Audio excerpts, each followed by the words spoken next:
നമ്മുടെ 18ാം ward തോണിപ്പൊയിൽ സിറ്റിക്കോയ link റോഡിൻ്റെ ഈ റോഡിനെ കുറിച്ചിട്ട് നമ്മൾ 2 ദിവസം മുമ്പ് ഫേസ്ബുക്കിൽ ഒരു പോസ്റ്റ് കാണുകയുണ്ടായി. ഈ വാർഡിൻ്റെ കൗൺസിലർ എന്ന നിലയിൽ നമ്മുടെ ഈ പ്രദേശവാസികൾക്ക് വേണ്ടിയിട്ട് നമ്മുടെ കൗൺസിലറായി തുടക്കം വെച്ച അന്ന് മുതൽ തന്നെ എല്ലാ കൗൺസിലും നമ്മൾ ഈ കാര്യം ഉന്നയിക്കുകയും നിരന്തരം നമ്മൾ ഓരോ അപേക്ഷ വെക്കുകയും ചെയ്തതാണ്. ഓരോ മഴക്കാലം വരുമ്പോഴും ഇവിടെ വലിയ വെള്ളത്തിൻ്റെ പ്രശ്നമാണ് വരുന്നത്. അത് നമുക്ക് തന്നെ കണ്ടാൽ അറിയുന്ന കാര്യമാണ്. പിന്നെ ഇവിടെ എല്ലാവരും ഓരോ ഭാഗം താഴെ ഭാഗം കെട്ടുന്ന ഒരു സാഹചര്യം നമ്മൾ കണ്ടിട്ടുള്ളത്. താഴേക്ക് വെള്ളം ഒലിച്ചു പോകാനുള്ള ഒരു സാഹചര്യം അവിടെ കാണുന്നില്ല. അപ്പോൾ അതുകൊണ്ട് തന്നെ ഈ മഴക്കാലം കഴിഞ്ഞാലും ഇവിടുത്തെ പ്രദേശവാസികൾക്ക് ബുദ്ധിമുട്ടാണ് വെള്ളം കെട്ടി നിൽക്കുന്നതുകൊണ്ട്. അതുകൊണ്ട് തന്നെ നമ്മൾ ഈ അപേക്ഷ നിരന്തരം വെക്കുന്നതും അവിടെ കാര്യങ്ങൾ ഉന്നയിക്കുന്നതുമാണ്. നമ്മളോട് തീർത്തും ഒരു അവഗണനയാണ് മുനിസിപ്പാലിറ്റി ചെയ്യുന്നത്. പ്രത്യേകിച്ച് നമ്മൾ പ്രതിപക്ഷം ആയതുകൊണ്ട് തന്നെയാണ് അത് തന്നെയാണ് നമുക്ക് പറയാനുള്ളത്. നമ്മുടെ വാർഡിനെ സംബന്ധിച്ച് എന്ത് കാര്യം അവിടെ ഉന്നയിച്ചാലും അവർക്ക് ഒരു അവഗണന ഉള്ള ഒരു മനസ്ഥിതിയാണ് നമ്മോട് ചെയ്യുന്നത്. നമ്മൾ 2021-22 ആ സമയത്ത് മുനിസിപ്പൽ ചെയർമാൻ നമ്മൾ പറഞ്ഞിട്ട് തന്നെയാണ് ഇവിടെ വന്ന് ഈ പ്രദേശവാസികളെ കാണുകയും ഈ സ്ഥലം ഇതുപോലെ തന്നെ വെള്ളം കെട്ടി നിൽക്കുന്ന ഒരു അവസ്ഥയിൽ ചെയർമാൻ വന്ന് കണ്ടു.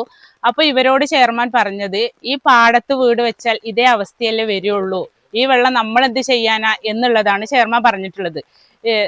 ശരിക്കും ഇത് ഒരു പരിഹാരം കാണുന്നതിന് ഒരു പൈപ്പ് ലൈന് ഇതിൽ നേരിട്ട് കൊടുക്കുകയാണെന്നുണ്ടെങ്കിൽ ഈ വെള്ളം അവിടെ ഒരു കനാലുണ്ട്, ആ കനാലിക്ക് ഒഴുകി പോവാം. അത്രേ ഉള്ളൂ ഇവിടുത്തെ കാര്യം സാധിക്കാൻ വേണ്ടിയിട്ട് നമ്മൾ ചെയ്യേണ്ടത്. പിന്നെ ഇവർ പറഞ്ഞു നമ്മൾ കൗൺസിലിൽ ഇത് ഉന്നയിച്ചിട്ടില്ല, അവതരിപ്പിച്ചിട്ടില്ല എന്നുള്ളത്. നമ്മൾ 21/6/2024 ഈ ഒരു അപേക്ഷ വെച്ചതാണ്. അതുപോലെ തന്നെ ഈ കഴിഞ്ഞ ഹെൽത്ത് സ്റ്റാൻഡിംഗ് കമ്മിറ്റി ചെയർമാനാണ് നമ്മുടെ കക്കാട് റഹീംക്കായുടെ കാര്യങ്ങൾ അവതരിപ്പിക്കുകയും ഈ 4/7 നമ്മൾ ഔദ്യോഗികമായിട്ട് ഇതിൻ്റെ റിപ്പോർട്ട് കൊടുക്കുകയും ചെയ്താണ്. അതിൻ്റെ തെളിവുകൾ എൻ്റെ കയ്യിലുണ്ട്. ഇനി 2021-22 കൊടുത്ത അപേക്ഷകളും കയ്യിലുണ്ട്. അപ്പോൾ ഈ ഒരു അവസ്ഥയാണ് നമ്മളോട് ഇവർ ചെയ്യുന്നത്.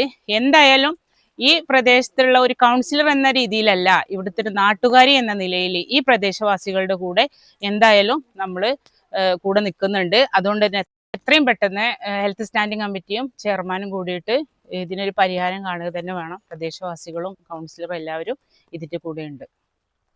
നമുക്ക് ഈ പ്രദേശത്ത് കൂടെ തന്നെ കണ്ടെത്തുന്നറിയാം, വെള്ളം കൂടുന്നതോറും പ്രദേശവാസികൾ തന്നെ കെട്ടിപ്പൊന്തിക്കുകയാണ്. മതിലുകളായിട്ടും മറ്റെല്ലായിട്ടും ഒരു സൗകര്യം കൊടുക്കണില്ല.